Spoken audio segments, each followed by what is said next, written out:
자, 여기 나오는 거는 이제 이 미국 신문에 나온 얘기인데, 한국에서 활동하고 있는 액티비스트 헤지펀드, 행동주의적 헤지펀드라고 얘기를 합니다.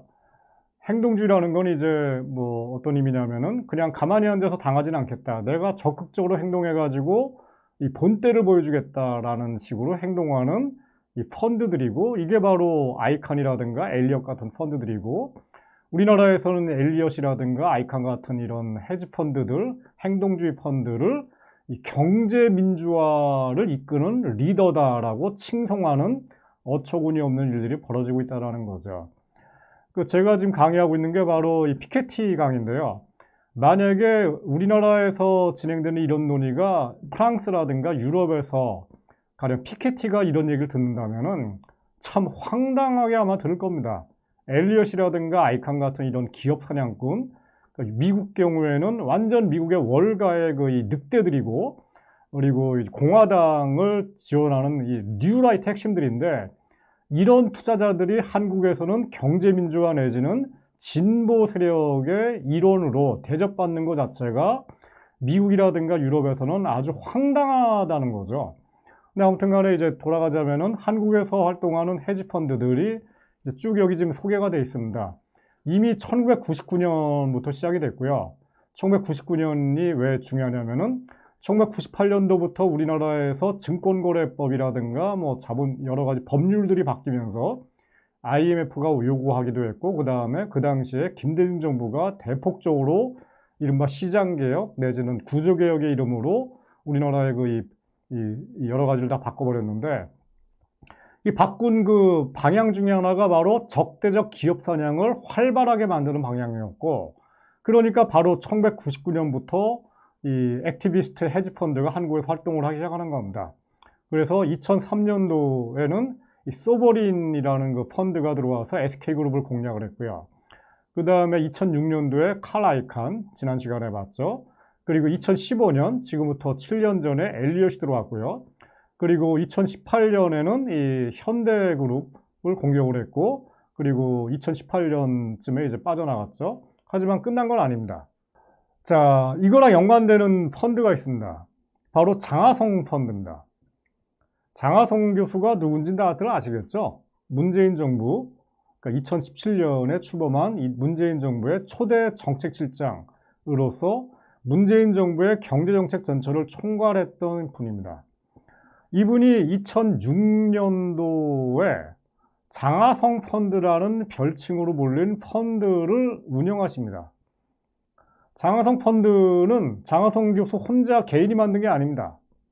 이 펀드를 공식적으로 운영하고 있었던 회사는 라자드라고 하는 미국에 있는 투자은행, 우리말로 하면 증권사죠. 라자드고요. 이 라자드는 미국에서 규모가 한 5등에서 한 10등 사이에 있는 중급 정도의 그 투자은행입니다. 투자은행이라는 게 뭔지 잘 모르실 텐데, 가령 여러분들 골드만삭스라고 아시죠? 골드만삭스, 이 미국 최대, 세계 최대 투자은행인데요. 골드만삭스 같은 역할을 하는 게 바로 라자드라고 보시면 됩니다. 이 라자드가 운영하는 그 펀드 중에 하나였고요. 이 펀드는 공식적으로는 미국의 월가가 아니라 홍콩에 등록돼 있었고요. 그리고 이 홍콩에 등록돼 있는 이 펀드의 공식적인 매니저는 존 리입니다. 존 리에 대해서는 아마 주식 투자하는 분들 많이들 알고 계실 거예요. 왜냐하면 존 리가 최근 한 3, 4년간 투자자들에게 굉장히 많이 알려졌거든요. 유명인물입니다. 이 투자하는 분들은. 그러니까 특히 이분이 이제 우리나라 한국 정부에 대해서, 문재인 정부에 대해서도 정부 정책으로 이 어릴 때부터, 초등학생 때부터 금융을 가르쳐야 된다, 투자를 가르쳐야 된다 라고 이제 얘기하시는 분으로 유명하고요. 그리고 이제 최근에 한 1년 전부터는 뭔가 이분이 이제 뭔가 뭐 내부 거래 같은 걸 했다고 그래요. 고발당해서 이제 지금 뭐 이 여러 가지 또 안 좋은 얘기도 막 들리는 이런 분들인데, 아무튼 이 존이라고 하는 사람이 이 라자드가 운영하는 펀드의 공식적인 펀드 매니저였고요. 이 존 리가 이름에 나오는 것처럼 한국 사람입니다.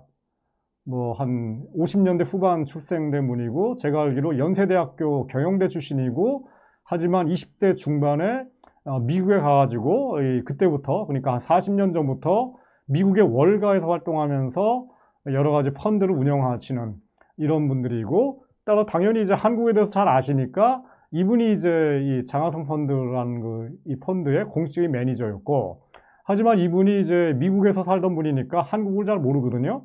한국을 이제 어떤 뭔가 자문이 필요하겠죠. 어디에 투자하는 게 좋고, 그 다음에 어떻게 투자하는 게 좋을 건지를 일기 다 이제 자문하신 분이 바로 장하성 교수입니다. 장하성 교수가 이 장하성 펀드 내지는 이 펀드의 고문이라는 게 자문이죠. 자문이었고, 컨설팅을 해준 겁니다. 이 컨설팅을 공식적으로 해준 게 어디였냐면은 좋은 기업 지배구조 연구소라고 하는 연구소였어요. 이 좋은 기업 지배구조 연구소는 어디서 만들어졌냐? 바로 참여연대입니다. 참여연대의 일종의 그 연관 연구소로 만들어진 게 바로 좋은 기업 지배구조 연구소였고, 여기에 운영위원이 바로 장하성 교수였습니다. 그리고 여기에 뭐 김상조 교수 같은 분들도 참여를 했고요. 여기 나오시네요. 바로 좋은 기업 지배구조 바로 연구소 바로 오른쪽에 경제개혁연대라는 단체가 나오죠. 경제개혁연대가 바로 참여연대에서 분사된 시민단체입니다. 참여연대와 함께 활동을 하다가 뭔가 일이 터져가지고 2004년, 2005년도에 경제개혁연대가 만들어졌고, 이 경제개혁연대와 함께 활동하는 연구소가 바로 좋은 기업 지배구조를 추구하는 의미의 연구소인 이 좋은 기업 지배구조 연구소였고, 여기가 바로 이 경제민주화의 논리와 그 이론, 그리고 여러 가지 실천적인 가이드라인 같은 거가 바로 다 여기서 나온 겁니다. 여기가 공식적으로 라자드 펀드에 결합을 한 겁니다. 비밀도 아니고요. 이게 뭐 신문에다 났던 얘기고, 제가 여러분들한테 보여주고 있는 이 그림도 제가 그린 게 아니라 그 당시 신문 기사에 나온 겁니다. 전부 다 캡처된 겁니다. 이 장하성 펀드 공식적인 명칭은 이제 한국 기업 지배구조 개선 펀드고요. 펀드의 규모는 1억 달러, 한국 돈으로 뭐 1,200억 정도, 평가 차익도 나오고요. 여기 나오는 것처럼 장하성 펀드가 투자를 하게 되면은 주가가 올라갑니다. 그럼 뭐 당연히 그런 소액주들, 펀드들이 되게 좋아했죠. 하는 행동은 이제 제가 말씀드린 것처럼 이 엘리엇이라든가 아이칸 같은 이 기업 사냥꾼과 유사하지만 좀 작은 규모로, 왜냐하면 이 운영 규모가 1,200억 정도밖에 안 되다 보니까 한 회사에 몰빵을 못 하는 겁니다. 그러다 보니까 이제 여러 회사에 이제 투자 들어가는데, 한마디로 이제 기업을 사냥하기까지는 가지 않고 사냥하기 전에 멈춰가지고 기존의 오너 내지는 경영진과 타협을 하면서 그 과정에서 이제 이익을 얻고 빠져나가는, 뭐 나쁘게 얘기하면은 먹고 튀는 겁니다. 그 과정에서 이제 이 펀드만 이익을 얻는 게 아니라 소액주들도 주가가 올라가니까 큰 이익을 얻으니까 박수를 많이 받았죠. 이런 식으로 이제 몇 년간 활동을 했습니다. 논쟁이 당연히 많았죠. 왜냐하면 장하성 펀드가 라자드라고 하는 이 미국계 투자은행이 실제로 움직인 거니까, 그러니까 이제 여론에서는 야, 그러면은 소버린이나 아이칸과 뭐가 다르다는 거냐, 그리고 또 하나 결국은 먹고 튀는 거 아니냐, 장기 투자가 아니지 않느냐, 그렇게 해가지고 한국에서 일자리가 만들어지겠느냐, 그 다음에 좋은 기업 지배구조, 경제민주화가 과연 이런 거냐 라는 거고, 그 다음에 이 장하성 펀드가 투자한 회사들이 주로 가령 대한화섬이라든가 뭐 샘표관장 같은 그 알짜배기 회사인데, 이 오너가 확실하게 있는 중견 기업들이었습니다. 재벌 기업들도 아니었고요. 이런 기업들에 그러면은 이 오너가 이미 지분이 뭐 50%, 뭐 어떤 경우는 70% 갖고 있는데, 뭐 당신들이 뭐 기껏해야 5% 정도 소유한다고 해갖고 뭐가 바뀌겠느냐, 그냥 떠보는 거 아니냐, 한마디로 먹고 튀려고 그냥 작정하고 들어간 거 아니냐, 실제로는 이 개선도 안 되면서, 이런 비판들이 많았습니다. 근데 이거에 대해서 장하성 교수는 뭐라고 얘기를 했느냐, 첫째, 외국 자본과 손잡고서 결국은 아이칸과 똑같은 거 아니냐라고 하는 거에 대해서, 아니 그게 뭐가 문제냐, 나는 한국판 아이칸이 되겠다, 토종 아이칸이 되겠다로 얘기를 한 겁니다. 그다음 또 하나, 장기 투자 안 하는 거에 대해서 이분은 뭐라고 했냐면은 1년 이상만 투자하면 장기다. 말은 맞아요. 1년 이상 투자하면 장기라고 보통 얘기를 합니다. 근데 장기 투자라는 건 딴 게 아니라 이 실질적인 의미에서는 일자리가 만들어지고 이 투자 기업, 그러니까 투자한 기업의 뭔가 생산성과 기술력 발전에 도움이 되고 그런 의미에서 가령 뭐 KTNG라든가 아니면 태광산업이라든가 이런 회사들이 뭔가 장기적으로 경쟁력이 강화되고 한국 경제가 발전되는 방향으로 투자하는 거, 이거를 장기 투자라고 얘기를 하는 거지 1년이냐 2년이냐 이런 건 중요한 게 아니거든요. 예를 들어 가지고 론스타가 외환은행에 투자했죠. 이 기간이 몇 년인지 아십니까? 론스타가 외환은행을 인수한 게 2003년 뭐 이쯤입니다. 빠져나간 게 2012년 이명박 정부 때입니다. 10년간 투자했습니다. 그러면 론스타는 정말 장기 내지는 초장기 투자했으니까 이 단기 시대 차익을 노리지 않은 건전한 투자자였다라고 얘기를 해야 되겠네요. 장하성 교수님에 따르면은. 근데 아무도 그런 얘기 하지 않습니까? 왜? 론스타라는 펀드의 목적 자체가 외환은행이라고 하는 한국 최대 은행 중에 하나를 건전하게 운영을 하고 그와 동시에 한국 경제의 성장과 발전을 도모하는 게 아니었기 때문에 결국은 1년이 됐건 10년이 됐건 간에 자기 이익만 추구하면서 일종의 약탈을 했기 때문에 그러기 때문에 한국 사회에서 그리고 미국 사회도 마찬가지고 이런 펀드들을 사냥꾼 내지는 늑대 같다라고 얘기를 하는 거거든요. 근데 이 장하성 교수는 늑대가 아니라는 겁니다. 늑대가 사슴들을 열심히 먹어치우기 때문에 생태계가 잘 운영이 돼서 이 자연이 잘 운영이 된다라고 얘기를 하시고 계시는 거죠. 좋게 의미하면. 근데 이런 의미에서 이제 장하성 교수는 오너들 위주로 경영되는 거는 나쁘니까 오너들을 공격하는 거는 무조건 좋은 거다. 그게 바로 경제민주화다. 라고 얘기를 하는 겁니다. 그 공격 방식이 뭐 오너들의 그 지배권을 완전히 없애진 못한다 하더라도 뭔가 시장에서 굉장히 좋은 방법, 일종의 맥이라고 하죠. 뭐죠? 이 어장에 메기가 한 마리 들어가면은 이 물고기들이 막 도망다녀야 되니까 그 과정에서 물고기들이 살도 쫙 빠져가지고 아주 날씬해져가지고 기업들이 아주 효율화된다. 이런 역할을 하는 겁니다. 그러니까 다른 얘기하면은 생태계에 늑대가 한 마리 들어가게 되면은 사슴들이 열심히 도망다녀야 되니까 그러다 보니까 사슴들이 다이어트가 돼가지고 아주 그 생태계가 건전해진다고 얘기를 하는 건데 근데 여러분들 당하는 사슴 입장에서는 정말 욕이 나오는 거죠. 자, 이런 게 바로 장하성 펀드였고요.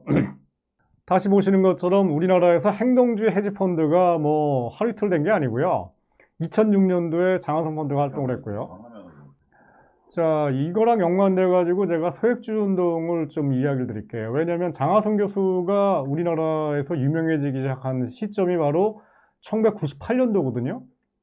바로 외환위기 1년 뒤에 우리나라가 그러니까 김대중 정부가 본격적으로 기업 지배구조 개혁, 이게 구조 개혁 중에 하나였는데 이거를 바꾸기 시작하면서 주주자본주의를 본격적으로 들여올 시기인데 이 과정에서 언론에 주목받은 단체가 바로 이제 이 참여연대였고 그다음에 참여연대가 그 당시에 급성장을 하게 되는 가장 큰 이유가 바로 이 장하성 교수와 김상조 교수가 이끌었던 소액주주 운동입니다. 딴 게 아니라 삼성전자라든가 현대자동차 같은 이 우리나라 최대 재벌 기업의 이 주식을 몇 개 사가지고 시민단체가 주주총회에 간 겁니다. 그래서 주주총회에서 재벌 오너들 그 당시 뭐 이건희라든가 아니면 그 정몽주 같은 사람들을 공개적으로 비판했죠. 이거를 이제 텔레비라든가 뭐 신문에서 대대적으로 이제 중계가 됐고요. 그러는 과정에서 재벌에 맞서는 한마디로 얘기하면 골리앗에 맞서는 다윗처럼 이제 이야기가 된 겁니다. 그 과정에서 우리나라의 그 재벌 개혁의 그 가장 중요한 그 운동을 펼친 사람들이 바로 장하성 교수라든가 김상조 교수 같은 분들이었고 이분들은 그 방법론으로 이제 뭘 했냐면은 소액주주 그러니까 주식을 사가지고 주주총회에 가가지고 이 오너들과 표대결을 하는 이런 방식으로 푼 겁니다. 근데 이제 그 과정에서 경제민주화는 곧 소액주주 운동이 된 거고요. 저는 이게 굉장히 잘못된 프레임이라고 생각을 하는데 이 소액주주 운동을 하다 보니까 이 소액주주가 하는 운동이 결국은 재벌 오너들을 비판하는 관점에서는 저는 뭐 일정 부분 상당히 우리가 들을 만한 이야기가 있다라고 생각을 하지만은 문제는 이제 그게 이 모든 주주들, 소액주들, 여러분들 뭐 주변에 보면은 가령 뭐 삼성전자라든가 현대자동차 주식을 샀다 팔았다는 분들이 계시는데 이분들이 다 개념적으로는 다 소액주들이거든요. 근데 그분들이 주식을 사고 팔고 하는 그 목적이 경제 민주화를 해가지고 한국 경제를 발전시키려고 하는 건가요? 아니죠. 한마디로. 그냥 내 돈 내산이라고 하죠. 그냥 돈 벌려고 하는 거죠. 그게 투기가 됐건 한국 경제가 망가지건 뭐 기업이 망가지건 그거에 대해서 이 소액주주분들이 관심이 그렇게 많으신가요? 관심 없죠. 그냥 내가 돈 벌면 되는 거 아닙니까? 뭐 그분들 저는 뭐 그렇게 도덕적으로 비난할 생각 없습니다. 근데 문제는 내가 주식을 사고 파는 그 행동 그 자체가 과연 한국 경제 발전 그리고 대기업들의 발전에 크게 도움이 되냐라는 겁니다. 그게 도움이 된다라고 하는 신념을 가진 분들이 바로 장하성 교수 같은 분들이고요. 저 같은 경우에는 그게 그렇지가 않다라는 겁니다. 만약에 주식을 사고 파는 과정에서 이익을 얻는 것이 경제에 도움이 되고 기업이 도움이 된다면은 그러니까 이렇게 얘기하는 건데 여러분들 이 소액주주까지 포함해가지고 기업의 주식을 사고 파는 과정에서 이익을 얻는 그것이 불로소득입니까? 아니면 노동소득입니까? 정확하게 불로소득이죠. 불로소득이 많아지는 것이 한국 경제에 바람직합니까? 아니죠. 그러면은 불로소득을 많이 얻겠다라고 하는 사람 중에 한 사람이 바로 아이칸이라든가 엘리엇이라든가 이런 쪽인데 이들이 많은 불로소득을 가져갈수록 한국 경제가 민주화되고 일자리가 많이 만들어지나요? 아니라고 생각하거든요, 저는. 이게 바로 경제관의 차이가 존재하는 겁니다. 장하성 교수라든가 김상조 교수 같은 분들은 불로소득? 그게 바로 이제 주식을 사고 파는 건데 이 과정에서 불로소득이 많이 만들어지는 것이 이론적으로 한국 경제에 도움이 된다는 겁니다. 이건 뭔가 경제관이 다른 겁니다, 저랑. 저는 아니라고 생각하는 겁니다. 근데 아무튼 간에 이 소액주 운동이라는 거는 결국은 이제 포트폴리오 투자자들, 포트폴리오 투자라는 건 딴 게 아니라 주식을 샀다 팔았다는 것이 많은 사람들인데 이걸 하는 사람들이 바로 이제 소액주들이고요.